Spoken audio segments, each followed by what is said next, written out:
Hi guys, Mark Gellard here for Tennis One, and today I'd like to come to you and discuss the important factor of footwork. And everyone knows footwork is very important, but it's somewhat of a grey area when trying to describe the specific movements that are required to be a high-level tennis player. Now, whether you're playing recreationally or pro, having correct footwork is crucial, because if you're not in position and with balance, then it doesn't matter how good your swings are technically. So footwork is very important, but under-discussed and not worked on specifically.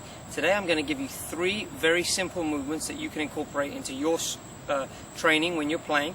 The first is what I call a hop step. This is often used when approaching the net, moving in transition.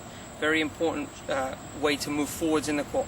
The second shot is a very important shot. You'll see players like Djokovic, Ferrer, Nadal using this movement, and that is a Mogul Step, used when you're pushed out wide, and it's a step that is used when you're wide but you want to try to maintain balance and court position. The third step, very important step, is a transfer step. Now this can be used either short or deep in the court, and is also used on the return of serve as well, but this is also a very important shot because it allows you to hit the ball with your body weight going forwards into the court.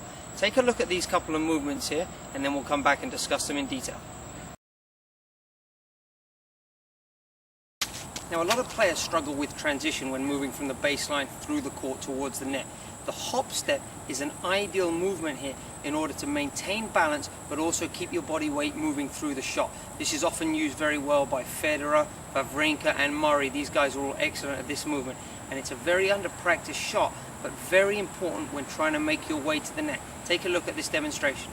When executing a hop step, it's important that you set up in a closed or neutral position and you're hitting with your weight going through the court, so you'll actually be making contact while you're in the air, taking off and landing on the same leg. Now in this first video we can see Dominika Cibulkov demonstrating the correct way to execute a hop step. You'll notice that she's moving inside the baseline towards the net here. She's closed stance and she's taking off of her left leg and landing on her left leg. So that's a great example there of a hop step. Now we'll go in and take a little look here at Stanislav Wawrinka demonstrating the same exact movement. Once again, he'll be moving up inside the court, attempting to transition forwards towards the net. And the advantage with this shot or this movement pattern is that your weight is still continuing to move forwards as you're hitting the ball. So you're not only hitting with more power, but you're keeping great court position. And finally now we'll take one more look at the same shot coming from Martin Del Potro. And what you're going to notice here is how he doesn't shuffle up to that ball. This is a very short ball, but he gets his feet around in position. And then his last step is to be with his left leg. He's going to take off of his left leg, and then he's going to land on his left leg, taking a hop step or a hop movement.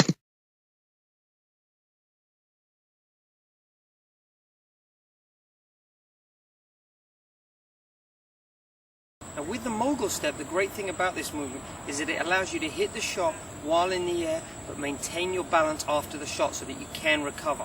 If you were to take a transfer step in this position or a power step, you would have to theoretically end the point with a winner here because you're going to be taken out of the court. But with the Mogul Step, it allows you to maintain balance and keep court position as shown in this video.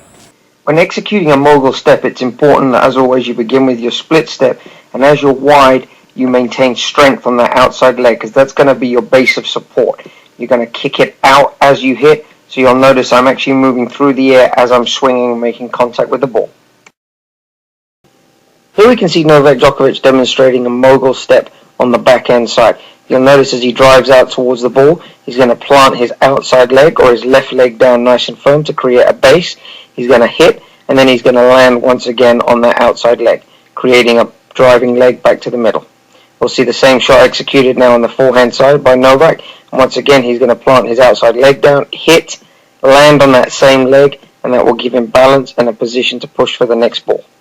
And now we'll see Leighton Hewitt executing it on the forehand. Another excellent mover.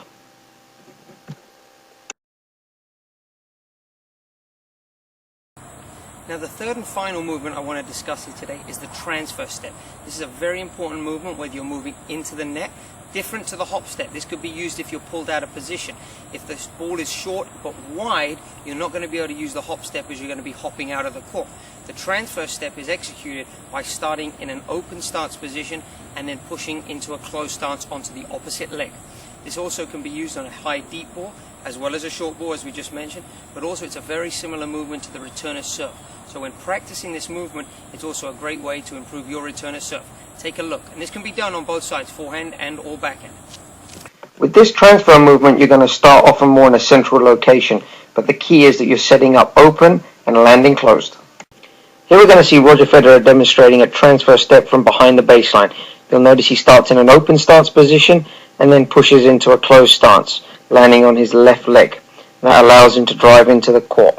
We'll now see Juan Martín del Potro demonstrate the exact same shot, but off the backhand side. And once again here you're going to notice that he is behind the baseline, but he's going to set up for this shot in an open or semi-open position and then drive into the ball, landing on his right leg now because he's executing a backhand. So the opposite leg for that shot. Now what we're going to do now is move on to a video coming up here with David Ferrer, and we're going to show you how this shot can also be executed inside the baseline. So now you're going to see David is now inside the court. He's going to set up to this ball in an open stance position, and this is going to allow him to get a little rotation with his hips and shoulders instead of being in a closed stance. He's centrally located in the court, but he's now going to drive in from the open position, land in a more of a closed position or onto that opposite leg. Thanks very much for watching today's video on Tennis One, and keep checking back for more great videos. Thanks for watching. I'm Mark Gellar.